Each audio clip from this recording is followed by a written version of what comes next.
Hello students, metals non metals में हमने इससे पहले वाली वीडियो में क्या देखा था कि कोवैलेंट कंपाउंड्स क्या होते हैं, है ना।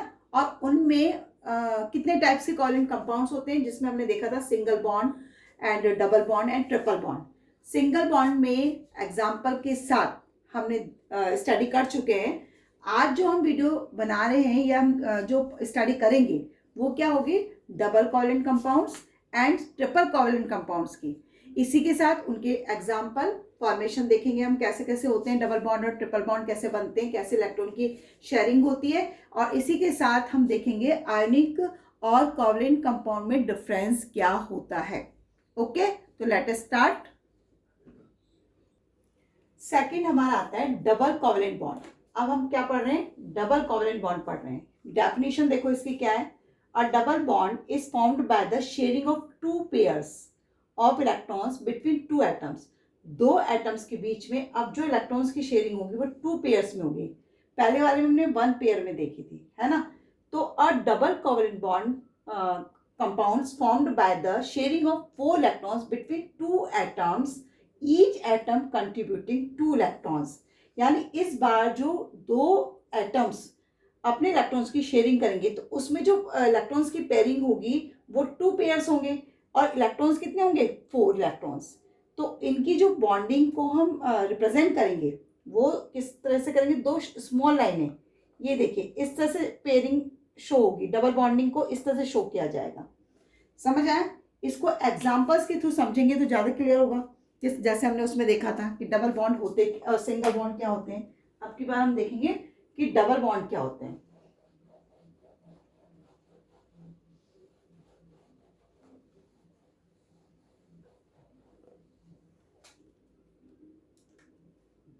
सबसे पहले हम एग्जांपल लेते हैं फॉर्मेशन ऑफ ऑक्सीजन।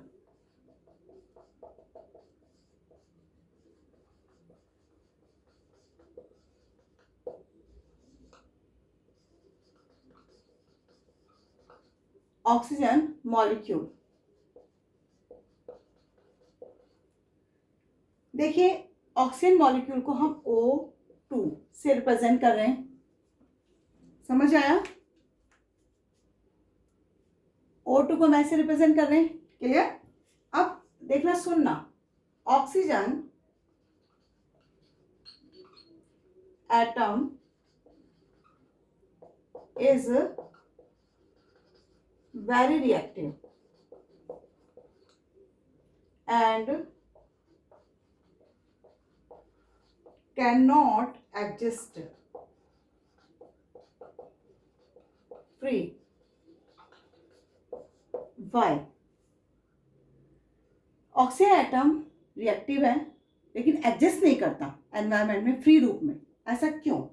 इसका रीजन क्या होगा, क्योंकि ये ना स्टेबल नहीं है। स्टेबल क्यों नहीं है? क्यों आपको पता है, अभी हमने पढ़ा था कि इसके आउटर मोस्ट शेल में कंप्लीट 8 इलेक्ट्रॉन होते ही नहीं है, तो ये फ्री कैसे एग्जिस्ट करेगा? तो आंसर आप क्या लिखेंगे इसका, because it does not have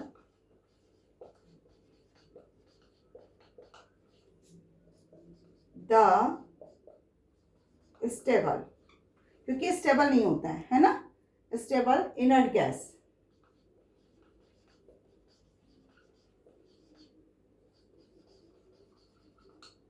inert gas electrons arrangement.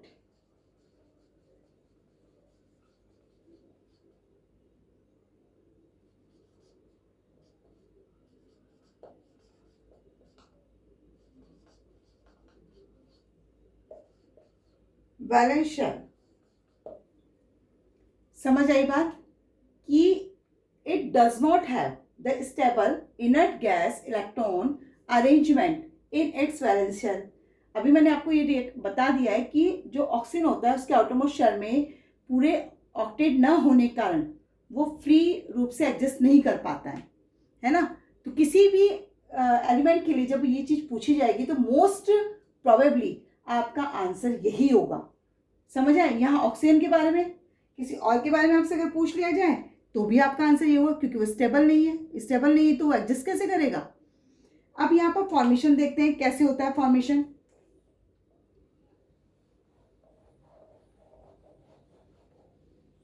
Formation में अगेन आप वैसे ही लिखेंगे जैसे हमने पहले वाले में लिखा था कि सबसे पहले हम बात करेंगे ऑक्सीजन की बात करें तो आपको पता है कि एटॉमिक नंबर कितना है, तो इट एटॉमिक नंबर कितना है इसका ऑफ ऑक्सीजन इज 8। तो इसका इलेक्ट्रॉनिक कॉन्फ़िगरेशन कितना होगा, इट्स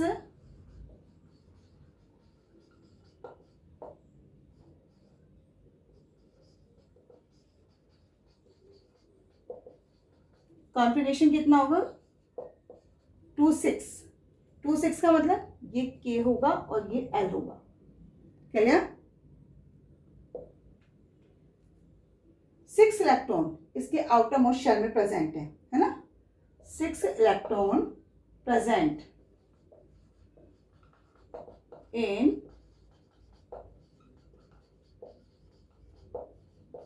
आउटर मोस्ट शेल। इसके बाहरी शेल में कितने प्रेजेंट है, 6 इलेक्ट्रॉन। तो इसको क्या चाहिए, इसको अपने को स्टेबल करने के लिए चाहिए, तो इट नीड्स 2 मोर इलेक्ट्रॉन। किस लिए चाहिए 2 more electron, to achieve 8 electrons and become stable, ताकि क्या हो जाए, स्टेबल हो जाए।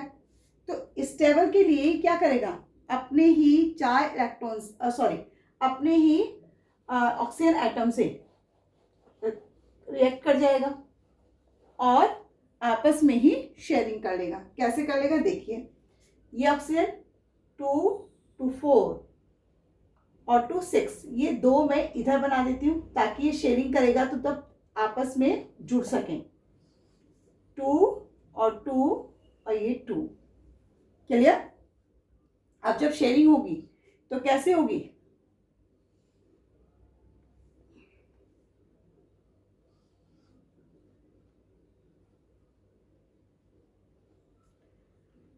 इसको मैं रेड पेन से शो कर रही हूँ, दूसरे इस ऑक्सीजन को मैं इससे शो कर रही हूँ ताकि आपको क्लियर हो। ये देखिए, अब आपको ये दिखाई दे रहा होगा क्या हो रहा है इसमें। यहाँ पर इसके 2 इलेक्ट्रॉन, इसके 2 इलेक्ट्रॉन, मैंने कहा था ना 4 इलेक्ट्रॉन्स शेयर होंगे, तो ये देखो 4 इलेक्ट्रॉन हो गए।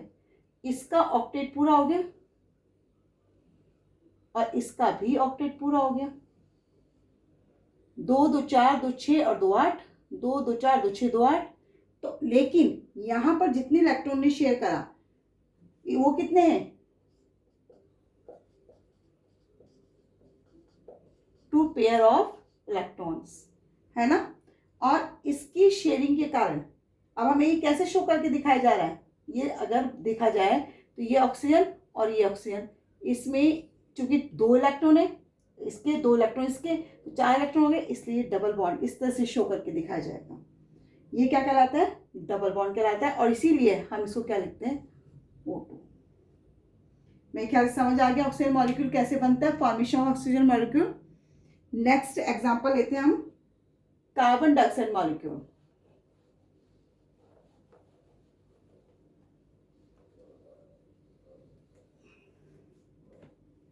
फॉर्मेशन ऑफ कार्बन डाइऑक्साइड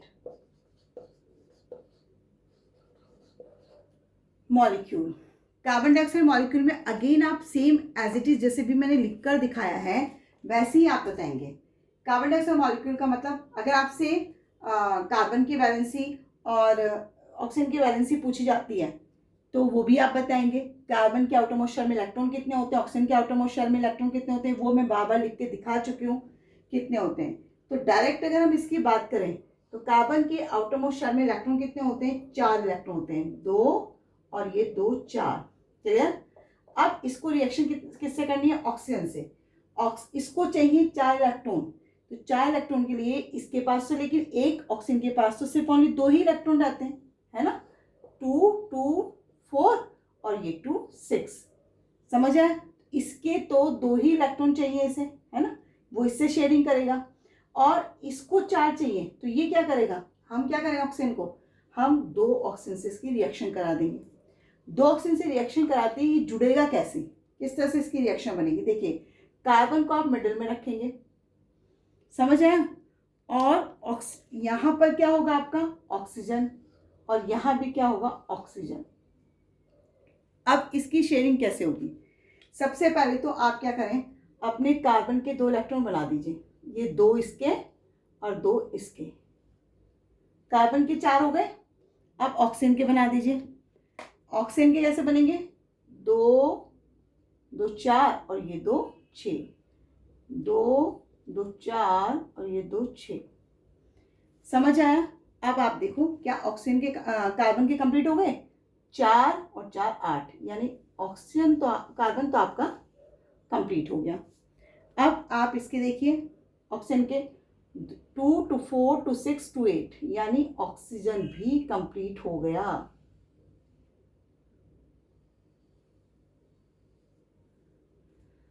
समझ आया स्ट्रक्चर कैसे बना, और लिखे मतलब इसको कैसे आप शो करेंगे, ऑक्सीजन,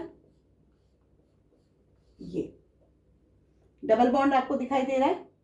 अब ये डबल बॉन्ड ही इस बात की पहचान, कार्बन कंपाउंड जब आप पढ़ेंगे तब आपको समझ आ जाएगा, डबल बॉन्ड ही पहचान होती है कि इसके पास अब 8 इलेक्ट्रॉन कंप्लीट हो गए हैं। समझ आया formation of carbon dioxide molecule कैसे बनता है। तीसरा मॉलिक्यूल जो हम ले रहे हैं वो लेंगे इथीन।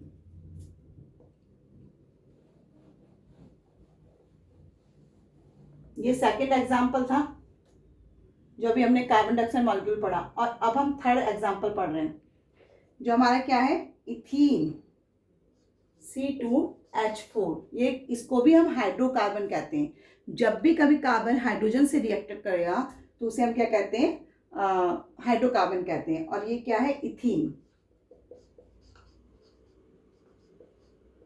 इथीन, समझ आ गया। ये हम उसमें पढ़ेंगे कार्बन कंपाउंड में। अभी हम देखते हैं कि इथीन का फॉर्मेशन, यानी इथीन का जो मॉलिक्यूल है वो कैसे बनता है। अगेन आप सबसे पहले क्या लिखें, कार्बन का एटॉमिक नंबर। अब तो इतनी बार हम बात कर चुके हैं तो कार्बन का एटॉमिक नंबर आपको शायद रट ही गया होगा। कार्बन का एटॉमिक नंबर होता कितना है, रटा कि नहीं रटा अभी तक। एटॉमिक नंबर कितना होता है कार्बन का, क्लियर। इलेक्ट्रॉनिक कॉन्फ़िगरेशन कितना होगा, 2 और 4, के शेल में 2 और एल शेल में 4। इलेक्ट्रॉन की कितने की इसको नीड है, so it needs 4 more electron. किस लिए चाहिए इसको, इट बिकम्स स्टेबल, है ना। अच्छा, अब हाइड्रोजन, हाइड्रोजन के पास आप जानते हैं एटॉमिक नंबर 1, तो 1 ही इसका के शेल में होगा। इसको कितने की जरूरत है, so it needs 1 more electron. और किस लिए चाहिए, ताकि क्या हो सके, स्टेबल हो सके, क्लियर। अब हम इस स्ट्रक्चर देखते हैं कि बनेगा कैसे, है ना। कार्बन और हाइड्रोजन आपस में कैसे रिएक्ट करेंगे। तो सबसे पहले आपको पता है कार्बन के इलेक्ट्रॉन्स कितने, 4। आउटरमोस्ट शेल में कार्बन के पास 4 इलेक्ट्रॉन ही रहते हैं। अब हाइड्रोजन के पास कितने होते हैं, 1 इलेक्ट्रॉन होता है। तो ये 4 से रिएक्शन करेगा। और यहाँ पर चूंकि ये इथीन है, देखो यहाँ मैंने C2 लिखा हुआ है, तो 2 लिखा है तो 2 ही लेंगे आप, कार्बन भी तो 2 ही लेंगे, क्लियर। अब रिएक्शन कैसे होगी ये भी देख लेते हैं। 2 कार्बन है तो 2 कार्बन को पहले तो इस तरह से लिख दीजिए आप, क्लियर। अब 2 कार्बन के पास 4 इलेक्ट्रॉन है ना, तो 2 तो इसके हो गए और 2 इसके हो गए, है ना। और इसके बाकी के बाहर लिख दीजिए आप। समझ आया कि ये मैंने किसके इलेक्ट्रॉन्स लिखे हैं, कार्बन के। कार्बन के पास, एक कार्बन के पास 4 इलेक्ट्रॉन है तो दूसरे कार्बन के पास भी तो 4 होंगे, समझ आया। अब हाइड्रोजन 4 है, तो हाइड्रोजन को हम कैसे करेंगे, देखिए 4 हाइड्रोजन है तो हम क्या करें, हाइड्रोजन को कैसे पुट करें, मतलब मैं इसको इधर लगा दूं, अच्छा लगने के लिए होगा ये, एक हाइड्रोजन इधर एक हाइड्रोजन इधर, ऐसे बनाते हैं ताकि ये करेक्ट गोला बन सके।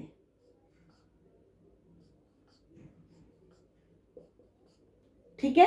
अब हाइड्रोजन के भी 4 हाइड्रोजन, तो एक एक इलेक्ट्रॉन हाइड्रोजन का भी तो हुआ, एक हाइड्रोजन ये रहा, ये हाइड्रोजन, ये हाइड्रोजन और ये हाइड्रोजन का। अब इसके गोले बना लो, आपको तो पता लग जाएगा कैसे होता है। देखो ये हाइड्रोजन का हो गया 2 इलेक्ट्रॉन, इस हाइड्रोजन के 2, इस हाइड्रोजन के 2 हो गए और इस हाइड्रोजन के भी 2 हो गए। अब कार्बन के देखिए क्या 8 पूरे हुए उसके,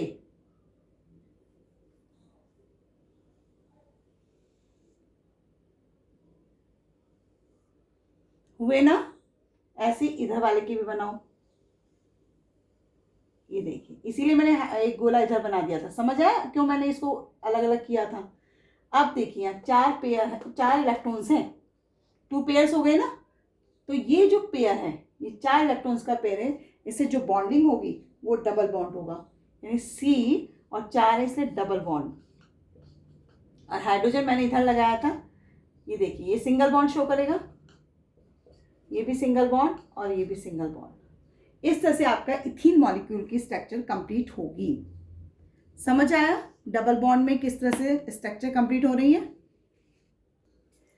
तीसरा जो बॉन्ड है हमारा वो क्या है, ट्रिपल कोवेलेंट बॉन्ड। ट्रिपल यानी 3 पेयर, है ना। और triple bond is formed by the sharing of 3 pairs of electrons between 2 atoms. अब 2 एटम्स के बीच में जिन इलेक्ट्रॉन्स की पेयरिंग होगी वो कितने होंगे, 3 पेयर्स, 3 पेयर्स की पेयरिंग होगी, यानी 3 पेयर जो है आपस में कंट्रीब्यूट करेंगे। तो a triple bond is formed by the sharing of 6 electron. अब 3 पेयर हैं तो इलेक्ट्रॉन कितने हो जाएंगे, 6 इलेक्ट्रॉन, है ना। और बिटवीन 2 एटम्स, और एक एटम्स के 3, एक एटम्स कितने इलेक्ट्रॉन शेयर करेगा, 3 इलेक्ट्रॉन। तो जो अब बॉन्डिंग दिखाएंगे हम, रिप्रेजेंटिंग दिखाएंगे, वो इस तरह से स्मॉल 3 पैरेलल लाइन से हम शो करेंगे, यानी बॉन्डिंग जो हमारी होती है ट्रिपल बॉन्डिंग वो ऐसे शो करेंगे, जैसे N ट्रिपल बॉन्ड N। ये हमारा शेयरिंग का तरीका होगा, यानी रिप्रेजेंट करने का तरीका होगा। समझ आई मेरी बात, कैसे हम इसको शो करेंगे। अब इसको जैसे हमने उसमें एग्जांपल करके देखा था फॉर्मेशन का, इसी तरह से इसमें भी एग्जांपल करके देख लेते हैं। क्लियर।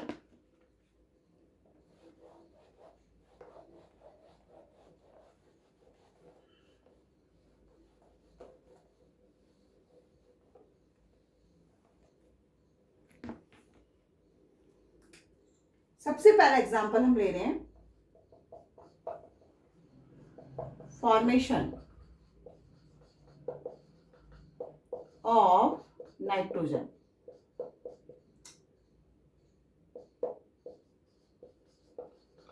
नाइट्रोजन मॉलिक्यूल,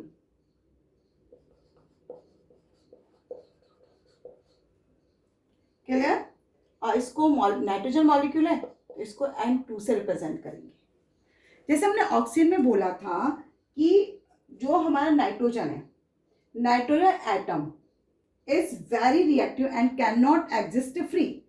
अगेन उसका आंसर क्या होगा, because it does not have the stable electrons arrangement of an inert gas. समझ आया कि नाइट्रोजन क्यों फ्री एग्जिस्ट नहीं कर पाती, क्योंकि वो खुद स्टेबल नहीं होती है, और स्टेबल नहीं है तो उसको क्या चाहिए, स्टेबिलिटी चाहिए, और स्टेबिलिटी के लिए वो क्या करेगी, शेयरिंग करेगी इलेक्ट्रॉन्स का। क्लियर। तो सबसे पहले बात वही आएगी एटॉमिक नंबर की। मैंने आपसे बोला था कि एटॉमिक नंबर प्लीज 1 से 20 तक आप लर्न कर लो, है ना। बार बार आपको देखिए एटॉमिक नंबर की बात हो रही, केमिस्ट्री में तो सब में एटॉमिक नंबर ही चलेंगे। तो एटॉमिक नंबर ऑफ नाइट्रोजन पता है कितना होता है, एटॉमिक नंबर नाइट्रोजन का 7। तो इलेक्ट्रॉनिक कॉन्फ़िगरेशन क्या होगा,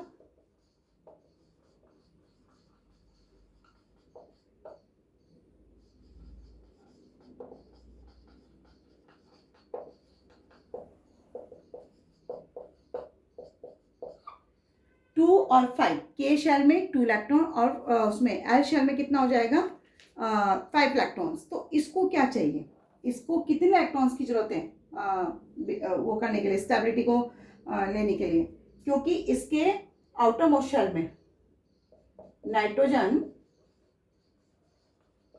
has 3 electrons in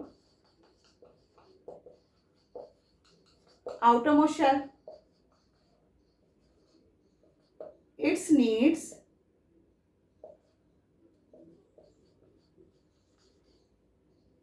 sorry 5 electrons हैं इसके. Nitrogen has 5 electrons in outermost shell और it needs 3 electrons, 3 more electrons to achieve.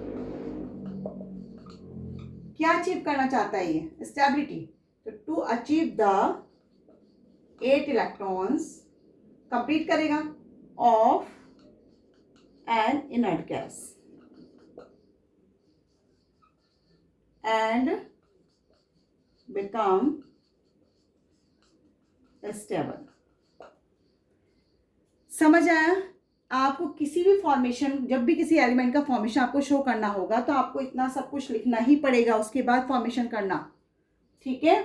अब हम देखते हैं कैसे ये 3 इलेक्ट्रॉन को शेयरिंग कैसे करेगा. तो आपको पता है कि नाइट्रोजन के पास कितने इलेक्ट्रॉन होते हैं? 5. 2 और 1 2 3. दूसरा नाइट्रोजन 1 2 3. तो क्या करेगा? नाइट्रोजन और नाइट्रोजन. देखिए इसके 3, इसके 3, ये 2 और ये 2. देखिए उसके पास 5 है, इसके पास भी 5 है. कितने हो गए? अब देखो आप कितने हो गए.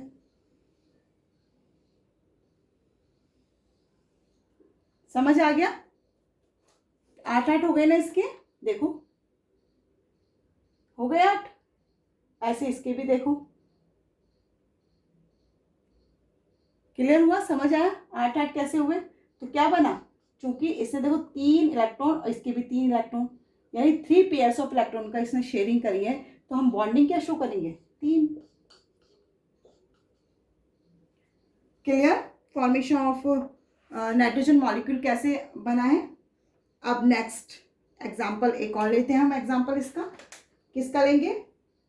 अब हम लेंगे इसका इथाइन का, क्योंकि हमने सब में हाइड्रोकार्बन एक एग्जाम्पल लिया है, तो इसमें भी एक हाइड्रोकार्बन ले लेते हैं. इथाइन.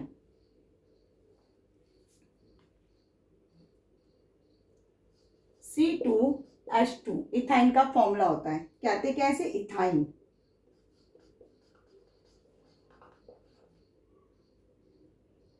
इथाइन.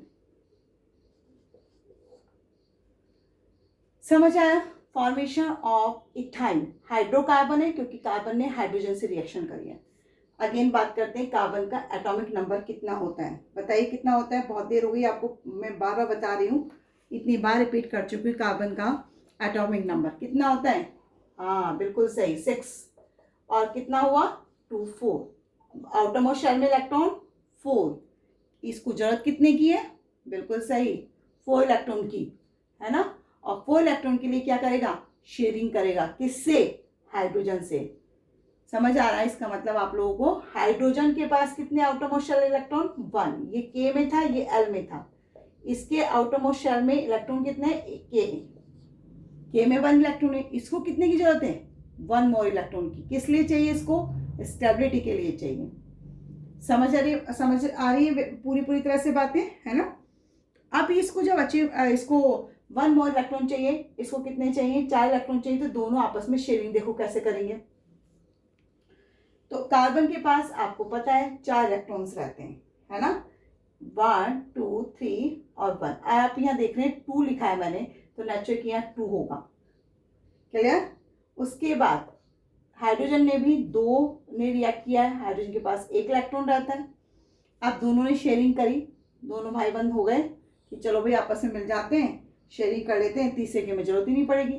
तो 2 कार्बन ऐसे लिख दीजिए आप. 3, दोनों के पास 4 होंगे ना. 1 2 3 और ये 4. 1 2 3 और ये 4. ठीक है. ये हाइड्रोजन और ये हाइड्रोजन. जैसे मैं बना रही हूँ स्ट्रक्चर, आपको स्ट्रक्चर वैसे ही शो करनी है, उल्टा सीधा मत बना देना. ये एक हाइड्रोजन का है, ये एक हाइड्रोजन का है. अब देखिए क्या 8 इलेक्ट्रॉन हो गए? देख लीजिए आप, हो गए कि नहीं हुए. अब देखो हुए कि नहीं. 3 3 6 7 8. ऐसे इसको आप छुपाएंगे तो उधर देखिए 3 3 6 और 7 8, यानी 8 इलेक्ट्रॉन आपके हो गए. समझ आया इसका कि नहीं आया? मेरे ख्याल से समझ आ गया होगा. चलो मैं गोला बनाती हूँ तो शायद समझ आ ही जाएगा। अब देखो 3 3 6 7 8, ये कार्बन कंप्लीट हो गया। इसी तरह से इसको भी देखिए। अब देखो कितने पेयर्स हो रहे हैं, 3 इलेक्ट्रॉन्स। अब तो क्लियर हो गया होगा। तो ट्रिपल बॉन्ड दिखा दीजिए। इधर सिंगल बॉन्ड से शो करेंगे, इधर भी सिंगल बॉन्ड से शो करेंगे, क्योंकि 1 इलेक्ट्रॉन की शेयरिंग हुई है। जब 1 इलेक्ट्रॉन की शेयरिंग होती है, यानी 1 पेयर ऑफ इलेक्ट्रॉन की शेयरिंग होती है, तो सिंगल बॉन्ड बनता है। 2 पेयर्स ऑफ इलेक्ट्रॉन की शेयरिंग होती है तो डबल बॉन्ड बनता है। और 3 इलेक्ट्रॉन पेयर की शेयरिंग होती है तो ट्रिपल बॉन्ड बनता है। मे बी आपको क्लियर हुआ कि कोवलेंट कंपाउंड्स क्या होते हैं। इस तरह से आपका ये कोवलेंट बॉन्डिंग, जो 3 टाइप्स की कोवलेंट बॉन्डिंग थी, ये आपकी कंप्लीट होती है। यानी एग्जाम्पल्स कंप्लीट हो गए। समझ आया? मे बी क्लियर हुआ होगा, है ना। एक एग्जाम्पल से नहीं, दूसरे से नहीं, तो तीसरे से हमने 2-3 एग्जाम्पल हर किसी के देख लिए हैं। अब हम देखते हैं जो कोवलेंट कंपाउंड जो बनता है वो कोवलेंट कंपाउंड कहलाता है। तो इसकी एक बार डेफिनेशन भी देख लीजिए आप। जो कंपाउंड बन रहा है बाबा कोवलेंट कंपाउंड, उसकी डेफिनेशन देखते हैं कोवलेंट कंपाउंड होते क्या है ना। तो कंपाउंड जो बन रहे हैं कोवलेंट कंपाउंड, वो किसके कारण बन रहे हैं, जो उन्होंने बॉन्डिंग की, कोवलेंट बॉन्डिंग की, उसके कारण तो बने। वही तो प्रोड्यूस कर रहा है कोवलेंट कंपाउंड्स को, है ना। तो covalent compound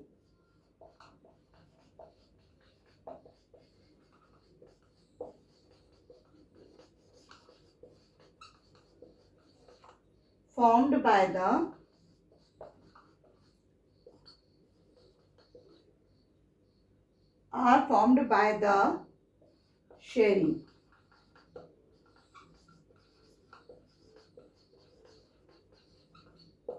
electron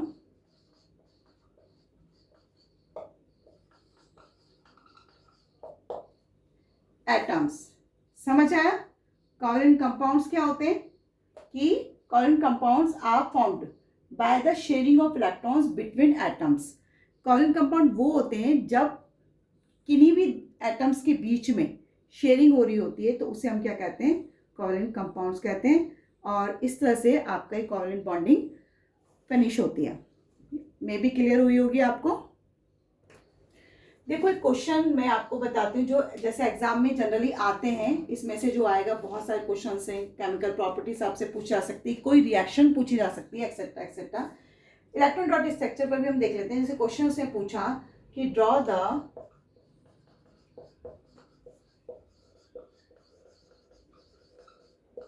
electron dot structure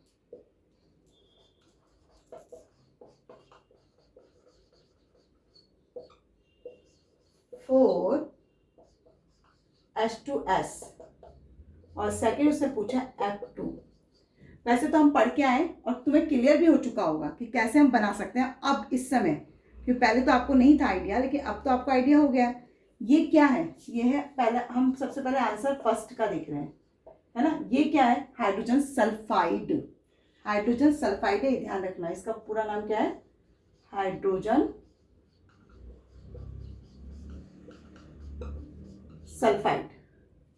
अब हाइड्रोजन सल्फाइड में आपको कैसे सिखाया गया था, आपको पता है कि हाइड्रोजन का जो एटॉमिक नंबर होता है वो क्या होता है, 1, है ना। एटॉमिक नंबर 1 है, तो इसके आउटर मोस्ट शेल में इलेक्ट्रॉन भी कितने हैं, 1। यानी के शेल में इसके पास कितने इलेक्ट्रॉन होते हैं, 1 वैलेंस इलेक्ट्रॉन होते हैं। सेम एज इट इज आपको ये भी पता होना चाहिए कि जो सल्फर है उसके पास इलेक्ट्रॉन्स कितने होते हैं, आउटर मोस्ट शेल में इलेक्ट्रॉन कितने होते हैं। तो सल्फर का एटॉमिक नंबर 16 है, तो इसके आउटर मोस्ट शेल में इलेक्ट्रॉन कितने होंगे, 6। यानी इसके वैलेंस इलेक्ट्रॉन कितने हैं, 6। ये आपको लैंग्वेज में लिखना है, ना कि इस तरह से, ठीक है।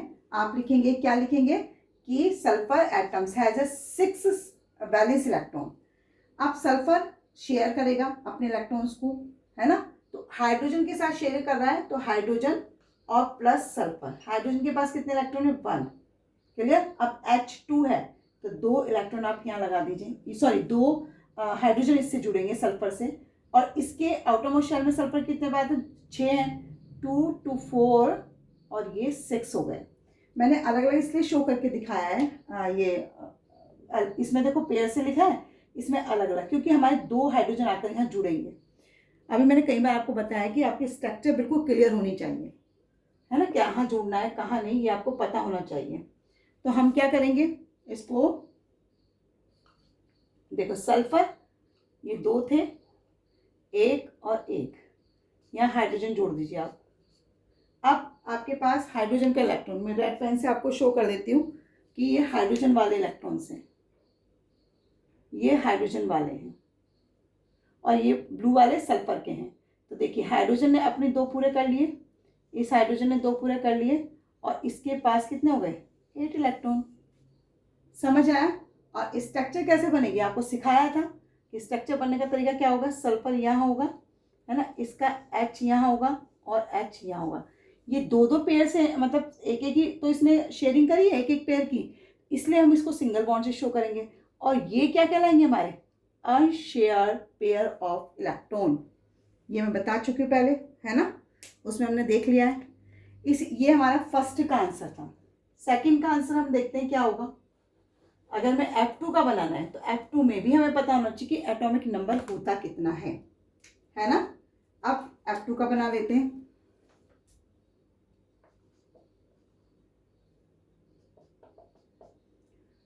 F2 के लिए हमें क्या करना पड़ेगा, सबसे पहले उसका एटॉमिक नंबर कितना होता है ये पता होना चाहिए। F का एटॉमिक नंबर कितना होता है, 9। तो 9 है तो 2 और कितने हो जाएंगे इसके, 7, यानी इसका K और ये L। आउटर मोस्ट शेल में कितने इलेक्ट्रॉन होते हैं, 7। तो 7 इलेक्ट्रॉन, तो इसको कितने इलेक्ट्रॉन्स की नीड्स है, इसको सिर्फ 1 मोर इलेक्ट्रॉन की नीड्स है। किसके लिए, टू बिकम्स स्टेबल। अब ये अपने ही F2 है ना, F2 है तो अपने ही F से क्या करेगा, बॉन्डिंग करेगा। और बॉन्डिंग करने के लिए 2 2 4 2 6 और एक 7, 2 2 4 2 6 और एक 7। तो कैसे कर लेगा बॉन्डिंग, F और F, ये दो देखो दो है ना, एक इसका और एक इसका, बाकी यहाँ लगाइए। अब देखो पेयर बना दो और सिंगल बॉन्ड से शो कर दीजिए। समझ आया F2 कैसे बनता है, क्लियर। मे भी आपको क्लियर हो गया होगा कि इलेक्ट्रॉन डॉट स्ट्रक्चर अगर आती तो आपको ये सब करके दिखाना है। ये आपको क्लियर हो गया होगा कैसे बनता है। नेक्स्ट टॉपिक है हमारा आयनिक कंपाउंड और कोवैलेंट कंपाउंड की प्रॉपर्टीज, है ना। तो इसकी प्रॉपर्टीज को मैंने क्या करा है, डिफरेंस के अकॉर्डिंग आपको एक्सप्लेन कर रही हूँ। तो फर्स्ट आयनिक कंपाउंड की प्रॉपर्टी या डिफरेंस क्या होता है कोवैलेंट कंपाउंड से, दे आर क्रिस्टलाइन सॉलिड, और इसका एग्जांपल क्या है, NaCl। मोस्टली जो आयनिक कंपाउंड होते हैं क्रिस्टलाइन सॉलिड होते हैं, है ना। कोवैलेंट कंपाउंड क्या होते हैं, दे आर यूजुअली लिक्विड और gas, only some of them are solid. तो लिक्विड कौन से होते हैं, जैसे अल्कोहल, ईथर, बेंजीन, ये प्लीज आप याद कर लेना कि कौन कौन से होते हैं, एग्जाम्पल पूछ लिया जाते हैं एग्जाम में। गैसेस कौन सी होती है, methane, ethane, ethene, ethyne, chlorine etcetera. Solid glucose, cane sugar, urea, naphthalene, ये सब क्या है, ये सॉलिड है। और ये किसके एग्जाम्पल है, कोवैलेंट कंपाउंड्स के। सेकेंड आयनिक कंपाउंड की प्रॉपर्टी या डिफरेंस क्या होता है कोवैलेंट कंपाउंड से, they have a high melting and boiling point. पूछने जाते हैं कि क्यों होता है, ऐसा रीजन क्या है। तो रीजन ये होता है कि because they are made up of a positive and negative ions. ये आप जानते हैं कि आयनिक कंपाउंड जो होते हैं वो नेगेटिव पॉजिटिव आयंस बनाते हैं। तो there is a strong force of attraction. तो उन कंपाउंड्स के बीच में जो फोर्स ऑफ अट्रैक्शन होता है वो इतना हाई होता है कि जब इनको ब्रेक करना होता है तो बहुत ज़्यादा मात्रा में हीट एनर्जी की रिक्वायरमेंट होती है। इतनी हीट एनर्जी चाहिए होती है, बहुत ही ज़्यादा मतलब चाहिए होती है, इसलिए इसका मेल्टिंग और बॉइलिंग पॉइंट जो होता है वो हाई होता है। कोवैलेंट कंपाउंड में they have low melting point and boiling point. Again reason क्या होगा कि बिकॉज दे इलेक्ट्रिकली न्यूट्रल, ये जो बनते हैं दे आर फॉर्म्ड, यहाँ पर they are made up of लिखना था,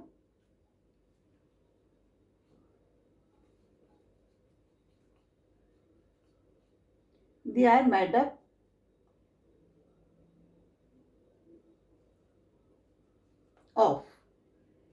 they are made up of electrically neutral, so the force of attraction between the molecule is very weak. इनके बीच का जो फोर्स ऑफ अट्रैक्शन होता है इतना वीक होता है कि जब इनको ब्रेक डाउन किया जाता है तो इन्हें ज़्यादा अमाउंट की एनर्जी की जरूरत नहीं पड़ती, इन्हें थोड़ी सी small amount of heat energy require होती है कि इसके लिए जो वीक मॉलिक्यूल्स बने उनको ब्रेक करने के लिए। समझ आया कि क्यों इनका हाई मेल्टिंग पॉइंट होता है, बॉइलिंग पॉइंट, उनका क्यों लो मेल्टिंग और बॉइलिंग पॉइंट होता है। थर्ड पॉइंट्स क्या है, they conduct electricity when dissolve in water. Ionic compound को जब आप डिजोल्व करेंगे वाटर के अंदर तो ये कंडक्ट कर देता है इलेक्ट्रिसिटी। क्यों कर देता है, बिकॉज इनके पास आयन होते हैं, दे कंटेन आयन। क्लियर, यह बात हम पहले भी कर चुके हैं कि जो आयंस रखेगा अपने पास वो इलेक्ट्रिसिटी को कंडक्ट करता है। कोवेलेंट कंपाउंड्स में क्या प्रॉपर्टी की, they do not conduct electricity. तो ये कंडक्ट क्यों नहीं करता electricity, because they do not contain ions, क्योंकि इसके पास आयंस नहीं होते इसलिए इलेक्ट्रिसिटी को कंडक्ट भी नहीं कर पाता है। फोर्थ पॉइंट क्या है कि they are usually soluble in water. Ionic compound जो होते हैं वो वाटर में सॉल्युबल हो जाते हैं but insoluble in organic solvents, पर ऑर्गेनिक सॉल्वेंट में नहीं डिजोल्व होते हैं। ऐसा क्यों, अगर आपसे क्वेश्चन किया जाए, वैसे प्रॉपर्टी में आपको ये रीज़न लिखने की जरूरत नहीं है। अगर आपसे पूछा जाए कि आप प्रॉपर्टीज डिस्क्राइब कीजिए तो आप सीधे सीधे प्रॉपर्टी लिखो, रीज़न मत लिखना, है ना। अगर डिफरेंस लिखते हो तो भी रीज़न लिखने की जरूरत नहीं, लेकिन अगर आपको क्वेश्चन आ जाता है, वो मैंने रीज़न यहाँ पर आपको क्वेश्चन के पर्पज से लिखा है कि आपसे पूछा जाता है कि they are usually soluble in water but insoluble in organic solvent, why. अगर आपसे रीज़न पूछा जाता है तो अलग से, तो आपको आंसर क्या देना पड़ेगा, ionic compounds dissolve in water because water has a high dielectric constant due to which it weakens the attraction between the ions। यानी आयंस के बीच में वो वीक कर देता है उस अट्रैक्शन को, जिसके कारण कि वो क्या हो जाते हैं, इजीली सॉल्युबल हो जाते हैं या उनके जो एलिमेंट्स के बीच में जो अट्रैक्शन था वो टूट जाता है, जबकि ऑर्गेनिक सॉल्वेंट ऐसा नहीं कर पाते हैं। समझ आया। Same as it is covalent compound की प्रॉपर्टी क्या होगी, they are usually insoluble in water but soluble in organic solvent. इसमें जो एक्सेप्शन है वो क्या है, ग्लूकोज, शुगर, यूरिया, है ना, ये यूजुअली वाटर में डिजोल्व हो जाते हैं। समझ आया ये पॉइंट्स। फ्रेंड्स, ये डिफरेंस आपको क्लियर हो गए होंगे, मे बी क्लियर कंप्लीटली होंगे कि आयोनिक कंपाउंड्स क्या होते हैं और कोवेलेंट कंपाउंड्स क्या होते हैं। ओके, अगर कोई प्रॉब्लम होती है तो आप कमेंट्स करके पूछ सकते हैं कि इसमें क्या प्रॉब्लम है और क्या आपकी डाउट्स हैं, तो उसको हम क्या करेंगे, नेक्स्ट वीडियो में क्लियर कर लेंगे। Okay students.